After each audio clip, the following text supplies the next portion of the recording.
abahaye mwiriwe banyakubahwa mwungere w'amashengero muri ngaha,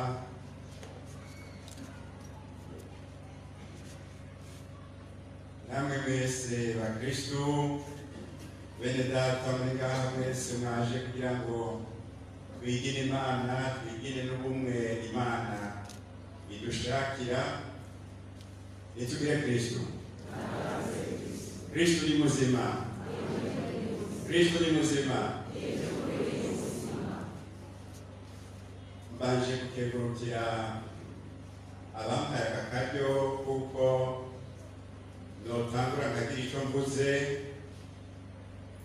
kandi ijambo bampaye yuko nababwira ni ijambo ryiza cyane, kuko bantumye ko nobasigurira kahise k'ubumwe bw'abemera Kristo. Iyo bantuma kubasigurira kahise k'amacakubiri y'abemera Kristo, byari guhava bingora aho ndabihera. None ndakengurutse kuko bampaye ikiganiro kimeze neza. Mumudire rero ntangurira aho mbwiriza gutangurira, ndabasomere intango y'ubumwe bwacu, igituma dushobora no guhurira ngaha kandi tukiyumva. Ijambo ngira ndabasomere, ijambo ry'Imana ndarikura mu nkuru nziza ya Mariko, ikigabane c'16 mpere ku karongo k'9. Mariko 16, Mariko 16 guhera ku karongo k'9 gushika ku k'16.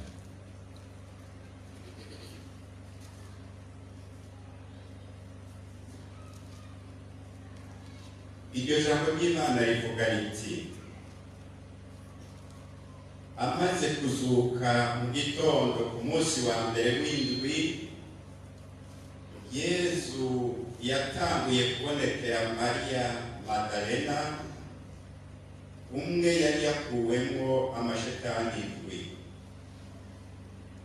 Nawe acagenda kubibwira abari babanye na Yesu bagandaye kandi barira. Nabo bamwumvise avuga ngo ni muzima, kandi ngo bamubonye ntibamwemera. Hanyuma y'ibyo abonekera abandi babiri bo muri bo bari mu nzira baja mu mirima, abonekera afise akandi gashusho.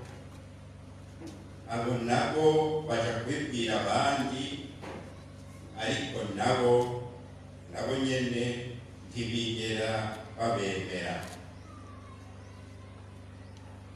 Arateba abonekera bamwe 11 bariko barafungura, agira ko arabahambarira kubera ukutemera kwabo n'ugukomantaza umutima, kuko atemeye abari bamubonye yazutse. Araheza ababwira ati: kw'iri isi yose mushikirize inkuru nziza ikiremwa cyose.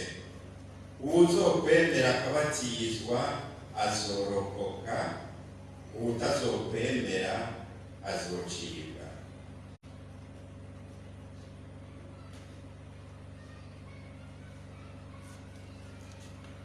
Jewe rero ngaho niho nabonye ko notangurira kahise k'ubumwe bwacu. Nza kubivuga mu majambo atari menshi cyane. Ubwa mbere ngira ndababwire ko ibyabaye tuza turagerageza kubimenya mu kuri atagushikuza. tukamenya yuko igihambaye imbere ya byose ari uko twebwe twese kuko mubyumvise twatangujwe n'umuntu umwe, nakose umuntu buntu ni Yezu Kristo yadutanguje, kandi twese twatanguye turi hamwe, turi bamwe. Iryo ni ryo jambo rya mbere ngomba gutumbera kuvuga. Ijambo rya kabiri mvuge ko ibyahise, ni ukuvuga ibyabaye, histoire yacu, umuntu ariko arayihweza neza mu kuri arabona yuko mu gutandukana kwacu twese tubifisemo uruhara. Nka kurya ko mu muryango iyo umupapa n'umumama batumvikanye, burya naho umwe yoba afise responsabilité gushika ku 80%, ubundi ntabura na 20% yatumye ibyo biba. None rero muri kahise kacu ukugira ngo ubumwe buze burashwanyagurika, bamwe bose turabifisemo uruhara, tubwirijwe kuza turemera. Ku ijambo rya kabiri rero ndaza kubabwira ko amacakubiri naho ari indwara ishobora gufata abakristo kandi nyene yarabafashe, mugabo ni indwara ifise umuti, ishobora gutorerwa umuti. Ndaheza rero gerageze kubabwira umuti woshoboka, inzira twocamo kugira ngo dusubize hamwe. Ndababwire n'ibintu nibaza ko bikenewe, hanyuma ku ijambo rya gatatu nze guhereza ku byifuzo ndabashikiriza uzoba yabashikirije ikiganiro. Ibyifuzo mbona byoba nk'ibimenyetso biza birereka abandi yuko by'ukuri dufise ishaka kandi ko turiko turatambuka dushimbura. Mwabonye yuko twatanguriye ku rugendo. Kuri jewe urugendo ni ikintu gihambaye cyane. Urugendo ubwa mbere ho rutwibutsa yuko kuri iyi si twese tukiri ku rugendo, iwacu ari mu ijuru. Ni ic'urugendo imbere ya byose, kwamba ariko ruragaragaza kutwibutsa iyo dutanguriye ku rugendo igihe cyose. Ariko kandi urugendo ruca rutwibutsa yuko inzira yo gusubiza hamwe nayo nyene ari urugendo tubwirijwe kujako, kugira ngo tuze turatambuka kandi dutambuke dufatanye amaboko, tutariko turagwana, mugabo turiko turafashanya kugira ngo dushobore gutera tuja imbere. Rero mpeje kubabwira iyo ntangamarara, nagira nsubire ku ijambo rya mbere. Ibyabaye tugerageze kuza turabimenya mu kuri atagushikuza. Ibibaye imbere ya byose nubwo twese twatangujwe n'umuntu umwe, batangujwe na Yezu Kristo, kandi dutangura turi hamwe. Intango ya byose ni Yezu, kandi Yezu yapfuye akazuka, hanyuma nk'uko mwabyumvise agatuma abigishwa biwe kuza kwigisha inkuru nziza y'ugukiza zina kiremwa cyose. Murumva rero ngo Yesu yapfuye akazuka, niwe tanguriro y'uyu muryango wacu bita umuryango w'abemera Kristo cyane Kristo. Niko rero tugejeje kubisoma muri iyi nkuru nziza ya Mariko igabane cya 16 kuva mu murongo w'icenda gushika kuri 16 naho byoramuka bibagoye hanyuma ntidushobore kumvikana kuri iki na kiriya muzoze murasoma ngaha mugira muti yambara naho biriko biratugora twatangujwe na Yezu Kristo twese yapfuye akazuka. Nama ndiko ndavuga yapfuye akazuka kuko hariho n'amashengero yemera Yezu Kristo mugabo Yezu Kristo atapfuye. Arico bituma bagira bati Yezu ari ku musaraba ni esheke idashoboka ntidushobora kwemera ko ari Imana. Mugabo twebwe kuko Pawulo mweranda yambaye aracyigisha twemera Yezu yapfuye akazuka mbere abanje no guca ku musaraba. Aho niho hari ishingiro ry'ukwemera. Intango y'ubutumwa bw'ukuri ni mutima mweranda n'inkingi mpemu yera niwe ntango y'ubutumwa bw'ukuri kugira ngo uyu muryango wacu uboneke. Aha nubasaba yuko muheza mukazoza murasoma mu gitabo cy'ibikorwa by'abatumwa Actes des Apôtres ikigabane cya 2 kuva ku karongo ka mbere gushika kuri 12. Aho mu karongo ka 41 icyo kigabane nyene baheraheza bagira bati kuri uyo munsi nyene ni ukuvuga Petero mweranda yagiye agasigura ngo hiyongeye ko abashika 3,000. None mwumva ishengero ritari ryamaze kuvuka abashika 3,000. Petero mweranda yari umuntu ahambaye cyane asiguye rimwe gusa yacaronka abantu bashika 3,000. Kubera iki? Kubera yuko yabigira ari kumwe na mutima mweranda mpemu yera. Rero ishingiro rya kabiri nuko umuryango wacu watangujwe muri mutima mweranda muri mpemu yera. Abatumwa Yesu amaze kubarungika nanone murazi ko yababwiye ati genda murindirire Yerusalemu hanyuma igihe muzoronka mutima nzobarungikira muzoheza rero mubone kuza kunshingira intare. Yesu niwe ntango, iyo ntango ikaba muri mutima mweranda, iyo ni inkingi ya kabiri. Usanze mu ijambo ry'Imana igitabo cy'ibikorwa by'abatumwa ikigabane cya 2 kuva ku karongo ka 2 gushika kudukurikira. Sinarize kuvuga inkingi byose bikomokako.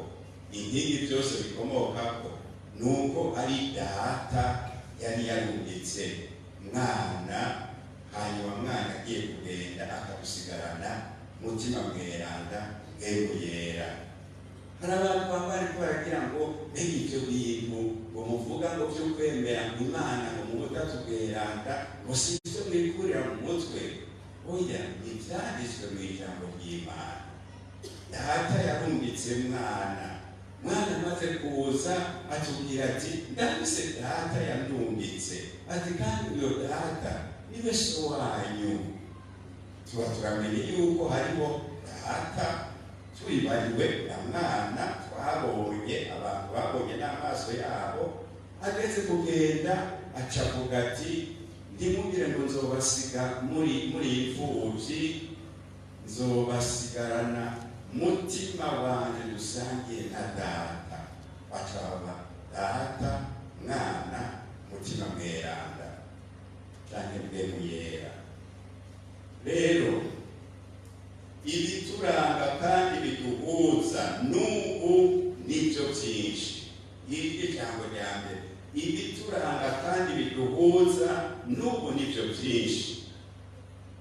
Yesu igituranga cya mbere kandi kiduhuza nuko twemera ko Yesu ari umwana w'Imana yigize umuntu, yapfuye akazuka kugira ngo adukize. Turemera ko Yesu ari umwana w'Imana, yigize umuntu, yapfuye mugabo yazutse, kandi ibyo byose akabigira kugira ngo adukize. Icya kabiri kiduhuza nuko twemera ko Yesu yarumvitswe na Se, ari Imana nka Se, kuko yabyawe mugabo ataremwe. Hari abantu badatahura igituma bavuga ngo yarabyawe ntiyaremwe, kuko yokabaye yararemwe yociye aba ikiremwa, mugabo kubera ko ari Imana yari yigize umuntu gusa, arabyagwa nk'abantu mugabo ntiyaremwe, kuko ntagira itanguriro. Imana ntigira itanguriro. Nicyo gituma mu biduhuza n'icyo kirimo turemera yuko Yesu Kristo ari Imana nka Se, yabyawe mugabo ataremwe. Icya gatatu turemera ko Ekleziya yatanguye kandi ibandanya ikura nk'umuryango ku bubasha bwa Mutima Mweranda. Ku bwa Mpwemu Yera niho uyu muryango wacu watanguye, kandi ni muri Mutima Mweranda, ni muri Mpwemu Yera uwo muryango wacu ushobora kubandanya ukura. Duce rero tumenyeraho yuko n'ubu bumwe bw'abemera turiko turarondera, tutagiye turasaba uwo Mutima Mweranda ngo abe ari batumurikira, bizoduta kuba amazi, kuko si igikorwa c'abantu, ni igikorwa c'Imana yonyene ubwayo, mugabo ica kuri twebwe. Ikindi kigira kane kituranga kandi kiduhuza twese mu butandukane bwacu bw'amashengero, nuko mu kwinjira muri uwo muryango mushasha w'ibiremwa bishasha, tubwirijwe kubanza kwakira ijambo ry'Imana no kwemera tukabatizwa. Kwakira inyigisho y'abatumwa, ni ukuvuga ijambo ry'Imana, hanyuma tukongera kandi tukemera tukabatizwa. Nibyo twumvise ngo gende mwigishe zina kiremwa cyose, abazokwemera bakabatizwa, bazokwemera iryo jambo, hanyuma bakabatizwa, bazoheza rero bakire. Ubu rero nari gushobora kugeza ngaho ko bambariye gusigura kahise kumwe bwacu, mugabo kugira ngo mumenye ibyo turimo, reka ndababwire na kahise kugutandukana kwacu, kuko navyo nyene birashobora kudufasha kugira ngo tumenye ingene twosubiza hamwe naho mumbure dushobora kuba twaratandukaniye. Kandi nk'uko muze kubivuga, ni iby'ukuri ibyadutandukanije si iby'ukwemera, ahakuru si iby'ukwemera, ni iby'urunturuntu. Hamwe nshobora kuba ndi kumwe na nyakubahwa Silvestre, mugabo ntitubone ibintu kumwe, hanyuma umwe akagira ati usanga ari iki, reka rero nigiye, ubundi nawe ati ujana ukwezi. Yereka abantu baba batandukanye kandi bivuye ku kantu gatonya, niko rero umuntu ariko arabiraba ibyashitse byerekana ko bamwe bose babifisemo uruhara, naho uruhara rutangana. Ndababwire gusa nca ku masonga, ugutandukana kwa mbere guhambaye kuri Ekleziya yari yatangujwe na Yesu Kristo muri Mutima Mweranda, kwabaye mu kinjana c'11. Bamwe bitwa aba Orthodox,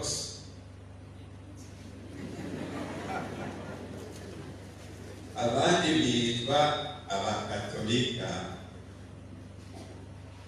Tuba turatandukanye, si singiye kuvuga icyatumye dutandukana, mugabo n'ibintu bito cyane rwose umuntu abisubiyemo akaraba.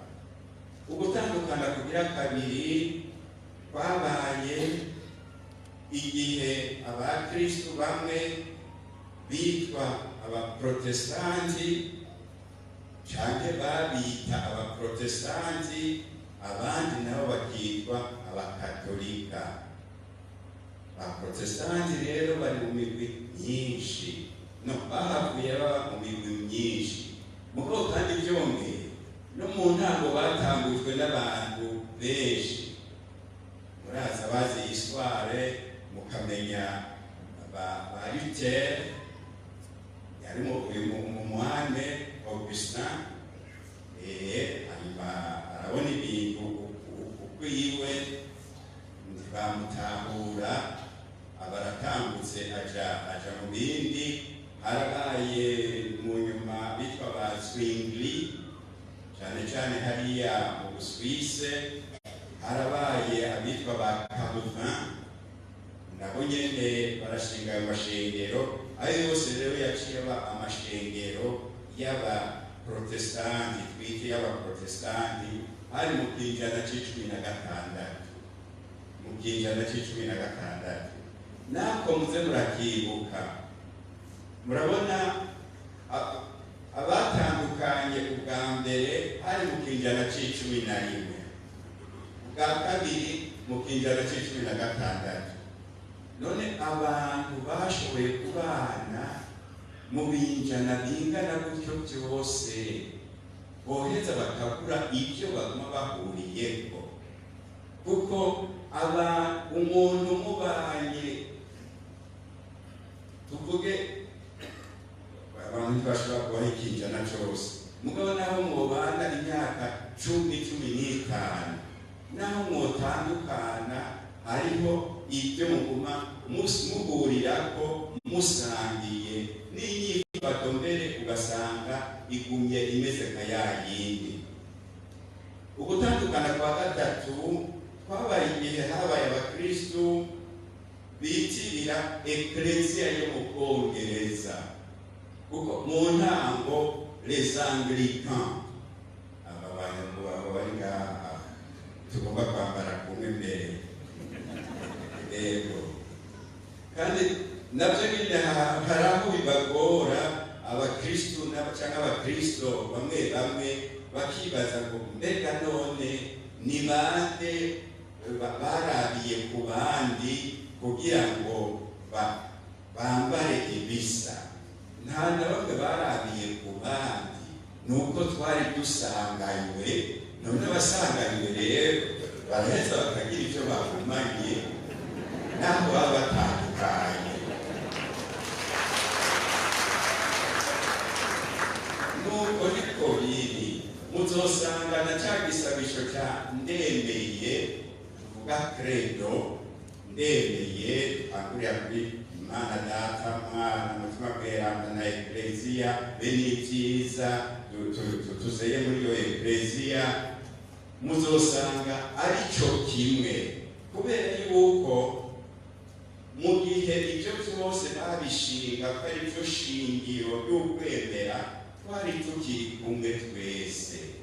Hanyuma rero baba abashinze ibi cyangwa abashinze ibindi bakabona ko biguma ari shingiro, bakabigumya. Burya rero nimuze muriyumvira ngo hariho abagiye kurabira ku bandi, kuburyo abantu bashobora gushinga umugambwe, hanyuma aboze ibyiyumviro bitomoye akagenda kuraba aho yobikura mu wundi mugambwe. Siko biri mu byerekeye ukwemera kwacu, nuko twari dusanganywe kandi dusangiye n'itanguriro, tukaba kandi tugenzwa na mutima w'Imana, naho biza biratugora. Harabaye rero ibyo byo mu ntuzenye by'Abangilikani n'Abakatolika, Ekleziya yo mu Bwongereza na Ekleziya y'i Roma, navyo nyine byabaye mu ijana c'icumi na gatandatu. Murazi ko byanavuye ku mwami yagomba kugira ubundi bugeni, agasaba yuko bahukana hanyuma papa Clementi nambara w'umunani akagira ati mu kwemera kwacu ntibikunda. Hanyuma bibaye gutyo umwami w'Ubwongereza akagira ati naje umugabo iwanje, none rero aba bose bitwa abakristu nijewe nsigaye n'umwami wabo, nijewe nsigaye ndabaganza. Haba habaye rero ugutandukana, hamwe abantu basigara bakora ibi abandi bagakora ibi. Sigomba kubyinjiramo kuko ntibantumye gusigura iby'amacakubiri, bantumye ibyo bumve. Ariko ibyo rero bimaze kuba, hakaba abo bari bamaze gushinga amashengero, byahavuye bibandanya abantu baza baratandukana kandi bitanatevye no guteba. Haraba abo bita Anabatiste, haraba ababatiste abantu bakirenga kandi ukenguruka kuri uyu munsi, haraba abametodiste, haraba abapresbiterien, haraba n'abandi ntarize kuri baradondagura kuko mu Kirundi ntarabimenya neza ngene umuntu yobivuga. N'ubumvise yuko navuze Kirundi cy'iwanyu musanzwe muzi mugabo atari Kirundi c'abasokuru. Hari rero n'andi mashengero ya vuba, kuko ayo yandi mashengero twomeje kuvuga y'aba Anabatiste, ababatiste, abametodiste n'abandi, ni mu kinjana na nyene ca 16 na 17 baciye batanga kuza baravuka bagenda bakurikirana. Kandi nk'uko nabibabwiye, abo nyene wasanga bapfuye akantu gatoyi ubusa gusa, hanyuma akacagira ati ngiye kwigirira ibishengero rero najewe umutima mwembera yamvugiyemo, bakaca bagenda bagatambuza.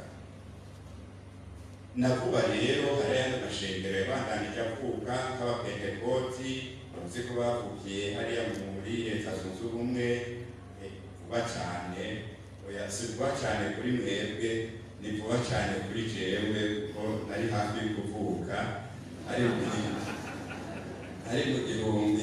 1950, urumva yuko atari kure cyane rwose, mugabo kuri mwebwe uko ndababona ni kure rwose, ni kure rwose. Abapentekoti, hanyuma aba Eglise du Réveil, aba Evangelique cyangwa Evangeliste, abo bose rero baravutse. Mu gusoza iki gice cya mbere cy'ibyabaye, novuga ko hari ukuri tubwirijwe kumenya kandi tukaduhimbara. Nuko aba bose baza baratandukana bagomba gushinga amashengero, nta n'umwe yabigira atumbereye konona. Ababigira bose babigira bagira bati ibyo tubayemo tubona bitakiri mu kuri kwa Yesu Kristo, none rero tugende tugerageze kubaho dukurikije uko tubona Yesu Kristo yapfuye akazuka, yashimye yuko ababaye ibiremwa bishasha boheza bakabaho. Murumva rero kumenya yuko umuntu atagize ikintu atumbereye konona, atumbereye gusambura, mugabo yari atumbereye kugira iciza gisumbirije. N'ibyo biradufasha kugira ngo tubone yuko twese tugumana umutima umwe wo kurondera kubaka Eklesia ya Yesu Kristo yapfuye akazuka. Jewe iki aho ngariye kukizirikana ndagitegera caranyubatse rwose, kuko umuntu yitandukanije n'uwundi agomba kumwononera, aratandukanye n'uwundi yitandukanirije agira ati byongera ngira iciza gisumbirije. Naho nyene nabo bihava bikamutakwa amazi, mugabo aba yagiye afise uwo mutima wo kurondera gukora iciza. Kw'ijambo rya kabiri, amacakubiri ni indwara ishobora gufata abakristu mugabo ifise umuti. Urazi ingene vyatubijije akuya igihe ya ndwara iyi guverineri yari yatubujije gukorana yaguka, hanyuma bakavuga yuko ata muti ushobora kuronka. Rero burya indwara ni ikintu kibi gitera ubwoba, kibabaza no kubabaza, ariko gitera ubwoba kikababaza no kubabaza gusumba iyo bazi ko indwara itagira iki muti. Mugabo indwara ifise umuti, iyo yadutse uca wihutira kuvuguta ako gasabiko hanyuma ukagafata, indwara igahava igakira. Rero ndariko ndavuga nti amacakubiri ni indwara ishobora gufata abakristu mugabo ifise umuti. Reka ndabasomere gatonya ibyabaye hariya mu mpuzeye mu banyakorenti. Ikete ya mbere Pawulo Mweranda yandikiye abanyakorenti ikigabane ca mbere kuva ku karongo k'icumi gushika kw'13. Abanyakorenti, ikete rya mbere ry'abakorenti ikigabane ca mbere kuva ku karongo k'icumi gushika kw'13. Ndabibasomere kugira ngo biduhe icigwa, bitubere icigwa.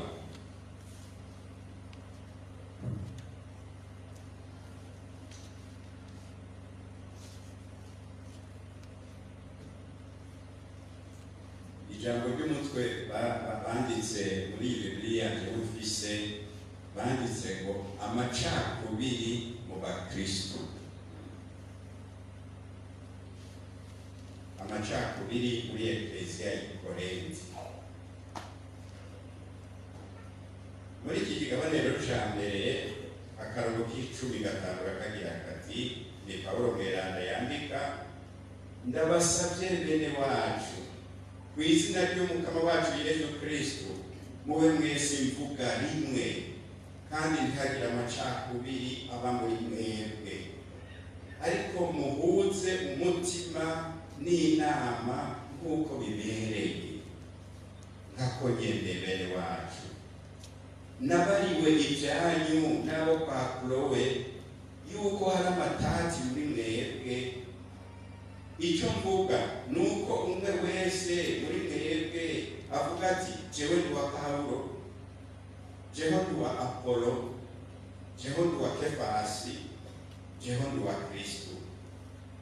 Mbega Kristo yaciwemo ibice? Mbega Paulo niwe yabambwe ku musaraba ku bwanyu, canke mwabatijwe ku izina rya Paulo?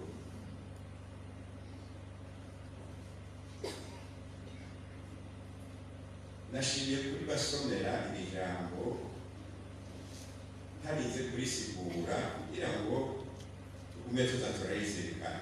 Turizirikane gute? Turizirikane tumenya yuko amacakubiri arashobora kubaho mu bakristu, no mw'ishengero rimwe amacakubiri arashobora kubaho. Hagati y'amashengero y'abakristu amacakubiri arashobora kubaho. Nivyo no muri iki kiringo ca Pawulo twumvise abanyakorenti, kandi mwumvise ko bose ari babatijwe. Nico gituma umwe wese yivuga uwamubatije ati jewe nabatijwe kuri Luteri, umwepiskopi Eraste, ubundi nabati uruwejo bundi, jewe nabatijwe kuri zizona uvuga Samuel cyangwa uwundi.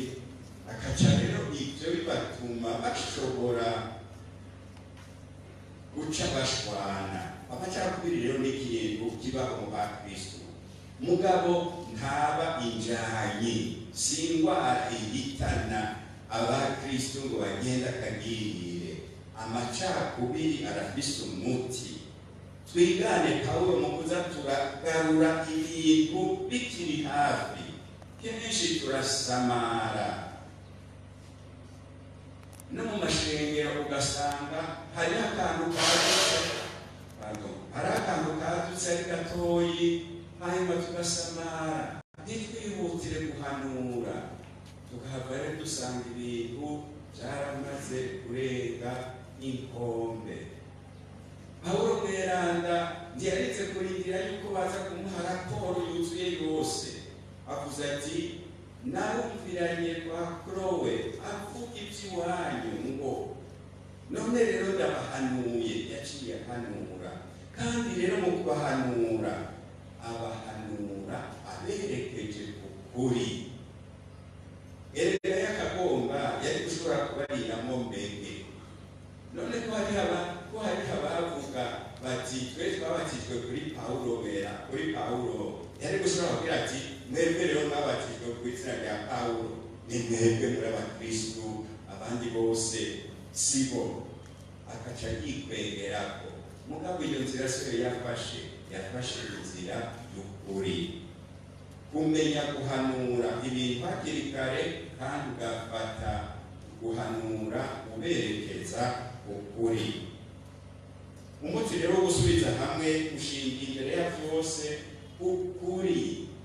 Iyo hari ikintu cyabaye tugerageze gutumbera ukuri, tureke gufata inzira yo guhendahenda gusa, kuko iyo utanguye guhendahenda umera nka kurya k'umuntu ubonye yuko arwaye malariya ugatangura kumuha paracetamol.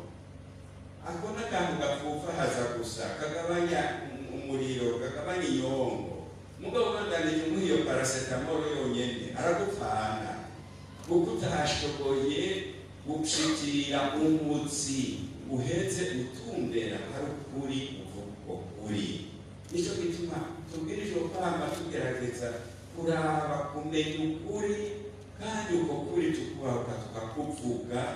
Yesu ati ukuri niko uzogira gute, uzobakiza, uzobabohora. Tugiye rero turagira uko Pawulo mweranda numva yaravyubahutse ati mbega aho munyigitirira nije nabapfiriye ku musaraba. Iryo jambo rega kubaho karivuga, kandi hariho abantu bariko baragukomera amashi bakagira ati ni wewe uri umwungere nyawe, hanyuma ukagira uti reka si jewe.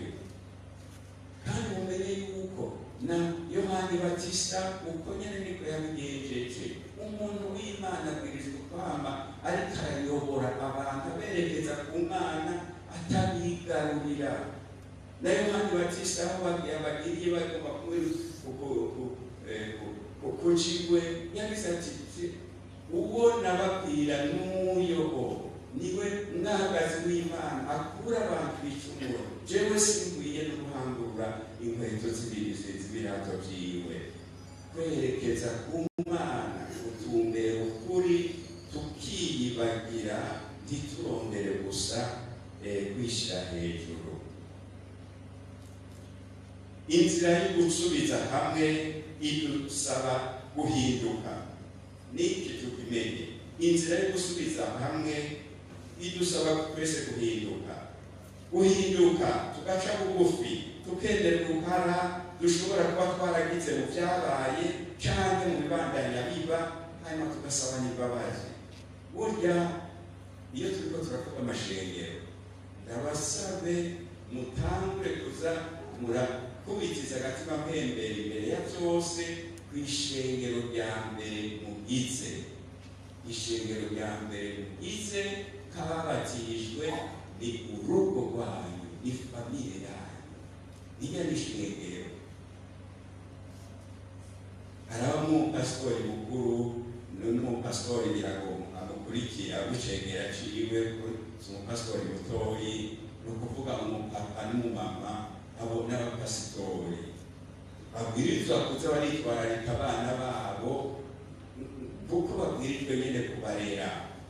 None rero iyo tuvuze yuko inzira yo gusubiza hamwe ari kumenya guca bugufi, umwe wese akagerageza kwemera uruhara ashobora kuba yagize mu byabaye, tuze turabishyira no mu miryango yacu, tuze turabirabira mu miryango yacu. Mbega iyo hari ibintu biriko biradutandukanya, yazi guca bugufi nkemera yuko nanjye mfise amakosa, ubwo sinama gusa ndaba ubundi yuko ari bafise amakosa yose 100%. Utamenya guca bugufi no kwemera yuko ubifise n'uruhara ngo uheze usabe imbabazi, ntibeza ngo bibyubaka abantu ngo basubize hamwe. Guhinduka kandi tugaca bugufi mu kwemera ko tudashobora kuba dufise ukuri kose, tukamenya kwemera no kwakira ukuri kw'abandi. Kumenya kwakira ukuri kw'abandi, nta n'umwe aronka ukuri kuzima muri byose ntibikunda. Ubundi bwo Yesu ntiyari kugira ati aho nzoba nkwikira mu mpemu yera mutima mweranda niba tubashikana ku kuri nyako, atari mutima mweranda ashobora kudushikana ku kuri nyako kuzuye. Twebwe twama dufise utumanyu k'ukuri, nico gituma rero duheza tugaca bugufi tukumviriza yuko ubundi mu vyo ariko aravuga atoba harimo ukuri kandi twokongereza ukuri twari dufise. Ubwa gatatu, guhinduka kugira ngo twese twemere kugenda rero tugana ukuri, kuko hariho abantu bashobora kubona yuko batari mu kuri mugabo bakigumira muri ivyo binyoma, kubera yuko abantu bagomba kurwanira kahise kabo, naho kuba ari kahise kabi, kahise katari mu kuri. Tubwirizwa kumenya kugenda twese dutumbereye ukuri, turondera gushika ku kuri, tukagerageza kwibohora kuri kahise gashobora kuba atari ukuri. Hanyuma guhinduka kugira ngo tugume twumvira mutima w'Imana yera, kuguma twumvira yera mutima w'Imana muri byose. Mutima w'Imana ni umuntu yama ariko aradutangaza igihe cyose. Pawulo mweranda ariko aragira ingendo ziwe z'ubutumwa, yarategekaga yuko agomba ngo kugenda mu ntara ya hariya, ubwo yaravyumvira ati hariya ariko hakenewe yuko nogenda maze kabigisha. Bukeye mu gatondo Imana ikamurungikira ijwi iti hariya ntujeyo, jagahanyako. Kandi kubera ko yakorera Imana yaca yumvira mutima w'Imana. Ntitwambe rero turiko turagira ngo none kinagomba gukora hari ikibi kirimo. Burya ico bita kugira discernement spirituel, kumenya guhitamo icukuri, bisaba iki? Bisaba yuko ubona ahari iciza ugafata iciza. Iyo ni intambuko ya mbere. Intambuko ya kabiri nuko ubona yuko ico ciza muri ico kiringo arico gikwiye gukorwa. Ndabaha nk'akarorero, umuntu arashobora kugira ati jewe gukora iciza uguheza ngafungura. Gufungura ni ikintu ciza, nta n'umwe bivuga ko atari ikintu ciza. Umuntu agombye gufungura ni ikintu ciza, mugabo banza urabe mbega aho ugira ufungurire naho ahagenewe gufungurirwa nyene. No kuvuga urabona yuko arico gikwiranye muri ico kiringo kugira ngo ugikore. Iyi ikaba intambwe ya kabiri. Iya gatatu kandi ari ihambaye, ariyo yerekana yuko watumbereye icukuri kandi Imana ishaka, nuko uraba yuko ico ciza ugira ukore kijanye n'ishaka ry'Imana muri ico kiringo. Mbega ico nico Imana ishaka ko nokora muri iki kiringo. Aho rero niho uheza ugakora ikintu uzi ukoze ico Imana ishaka. Niho rero mvuga yuko twese mu byo turiko turakora ese turibaza gusa ngo iki ni ikibi canke ni cyiza. Iyo ni intambwe ya mbere. Tuze turibaza mbega iki Imana ishaka muri iki gihe kuri jewe no ku bandi jejwe. Hari rero ibintu bibiri nkenerwa mbere ko ndagerageza ndababwira ibyifuzo bikenya mfise. Hari ibintu bibiri nkenerwa kugira ngo iyi nzira yacu yo gusubiza hamwe ishoboke. Icambere mvuge mvunagura ni ugukomeza ugusenga mu kuri. Nidukomeze kuja turasenga kandi mu kuri, dusenge turi mu mashengero yacu dusabira ukuri nako dusabira ugusubiza hamwe.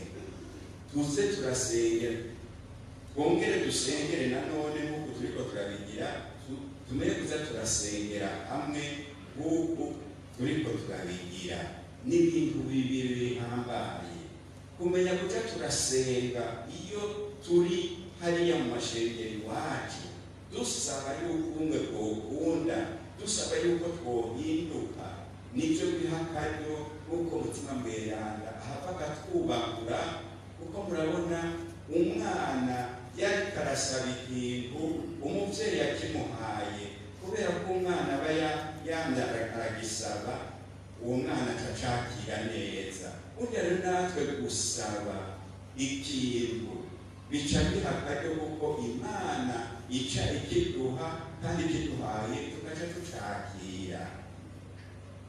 Muramaze kubona naho mwese mutari abakristo b'abakatolika, mugabo muramaze kumva iyo twebwe duhejeje ca gisabiro ca dawe wa twese, hama harimo iminsi yose igisanisho cyo gusaba ubumwe, ngo dutabaze amahoro n'ubumwe kugira ngo ishaka ryawe riranguke.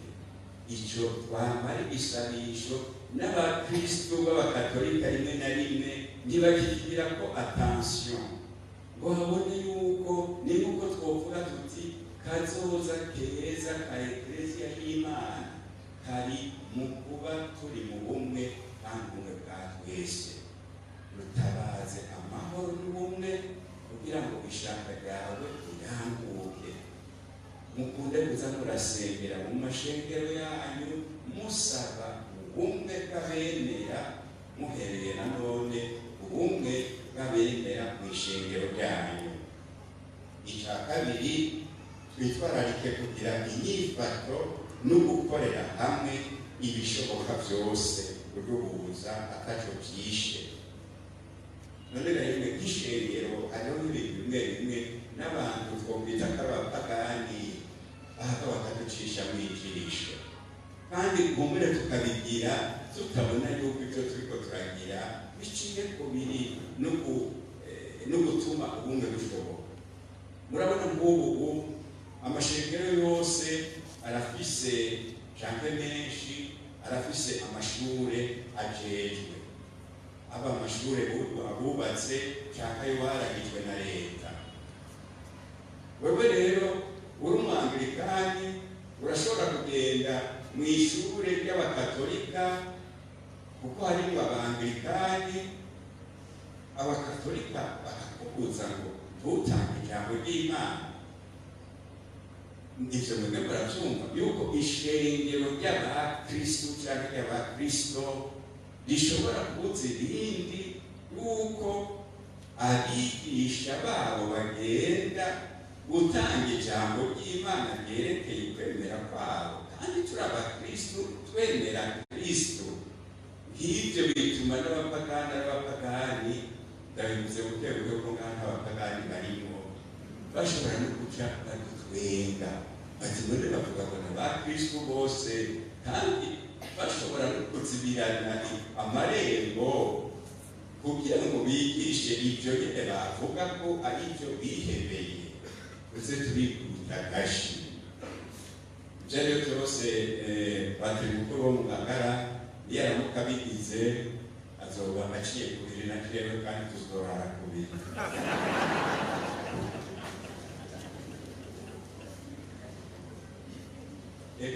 nagira ngo ndaraheze ndababwira jewe ibyifuzo by'ibikorwa bine kuri jewe vyoba nk'ikimenyetso kigaragaza ishaka ryacu yo gusubiza hamwe twebwe turi ngaha n'abandi bari mu yandi mashengero. Ibintu nka bine mbona vyoba nk'ibimenyetso, reka tubwirire kugira esinye zituma n'abantu bagira bati n'ivyo kuri bariko baratera baja imbere mu kubaka ubwo bumwe. Icya mbere nk'ubwo nigeze kubivuga ikindi gihe, turondere uburyo bw'ingene twoshira mu kirundi kiduhuza ijambo ry'Imana riri muri Bibiliya Nyeranda. Nk'aha tuje muri iri hwaniro mpuzamashengero tuze tuza turakoresha Bibiliya iduhuza twese. Ubona bitoba ari byiza, nibyo byoba byiza, kuko n'abandi baramaze kugira icyo bita traduction écuménique de la Bible, TOB. None rero twoheza tugahera kuri iyo TOB, traduction écuménique de la Bible. Abandi bamaze kuja hamwe mashengero atandukanye bakagira bati iri jambo tworivuga ubu, natwe tukaja turaba mu kirundi cacu ingene tworivuga, kandi birashoboka kuko abizi ivy'ijambo ry'Imana barahari, abazi ikirundi n'ahari atari ciza rwose mugabo barahari, kuko ururimi rwama ruriko ruratera ruja imbere. Ururimi tuvuga uko turuvuga nyene niko twoheza tukarukoresha muri iryo jambo ry'Imana, kuko na Yesu yafashe umubiri w'abantu baho yigiriye umuntu, yarondeye uwundi mubiri w'abamarayika, niba abamarayika bafise umubiri mugabo yafashe uwo mubiri nyene w'aho hantu. Ico rero icya mbere ni iby'ukuri ndasaba n'Imana kugira ngo ico gikorwa mu myaka ingahe ize gishoboke kandi kizotugera iteka. Icya kabiri, nk'uko nariko ndabivuga, bugururanire amarembo kugira ngo abigisha b'ijambo ry'Imana mu mashure tujejwe baze bararonka uburenganzira bwo kwigisha abana b'ishengero runaka mu gihe tutararonka ivyigwa vy'ijambo ry'Imana duhurizaho. Umwaka twarose en cours de religion ishobora kuduhuza twese, twagiriye hamwe tuzoza turakoresha iyo nyene.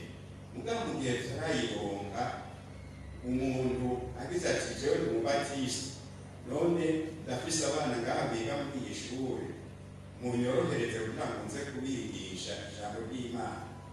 Wewe uti karibu, kuko uje gukora icyo ubwirije gukora, kandi uje kwigisha Imana, natwe twigisha Imana. Bugururanire amarembo, tureke kuza turiyugara, kuko kazoza keza kacu ni kari mu kwiyugara, kari mu kugururanira amarembo mu bishoboka byose. Icya gatatu, hageze nk'igihe cyo guhanura igihugu, kuko igihugu rimwe na rimwe kirashika mu bihe aho n'abakristo bagira bati mbega babungere b'Imana, babakozi b'Imana nta n'akajambo bovuga ngo bahanure. Ivyo bihe bihora bishika, ntibikaze birashika mugabo bihora bishika. None nahageze nk'ico gihe tuze turaraba ingene twoja hamwe nk'abayobozi b'amashengero kugira ngo dushikirize ijambo rimwe rishimikiye ku kwemera kwacu, rihanura abantu ngo bagume mu kuri, batumbere ubutungane, baje mu rukundo, babane mu mahoro. Icyo kintu twoshobora kugishikako, ce serait un bon témoignage yuko Imana yaduhuje, kandi kubw'iyo Mana yaduhuje dushobora guhuza n'abandi bose bigora ko bohura. Rero igihe cyo guhanura nk'abakozi b'Imana, abakozi b'amashengero, abungere b'amashengero boshobora kuza baraja hamwe kugira ngo bagire ijambo ryiza bafumbitse rihagaze ku kwemera kwabo, vyoba vyiza. Icanyuma tuze turondere akanya kuko ishengero rimwe ryose yivuga rikatubarira, rikatumenyesha, rikamenyesha ayandi mashengero ibyo rishingiye ko mu kwemera, kuko abantu iyo bamenyanye niho bubahana neza, niho bakundana mu kuri, bakamenya n'ingene bofashanya. Hari uko abakatolika bazi abaprotestanti runaka, hari uko abaprotestanti bazi abakatolika uko bakamenya ingene babavuga, hari uko abakatolika bazi abaorthodox, hari uko abaorthodox bavuga abakatolika, gutyo gutyo ugasanga tuzinanye mu byo kuza turavugana gusa, mugabo ntituramenyana kumvisha umwe wese ariko arivuga uko ari, ngo tumenye ibyo ashingiyeko. Burya twoshobora gushika kuri iyo ntambwe, navyo nyine vyodufasha, kuko murashobora gusanga umbwira muti ntabwo ibyo ari ibyo, ega turi bamwe, mugabo nuko twari tuzinanye, ugasanga turatambutse rero iyindi ntambwe isumbirije muri iyi nzira yo gusubiza hamwe.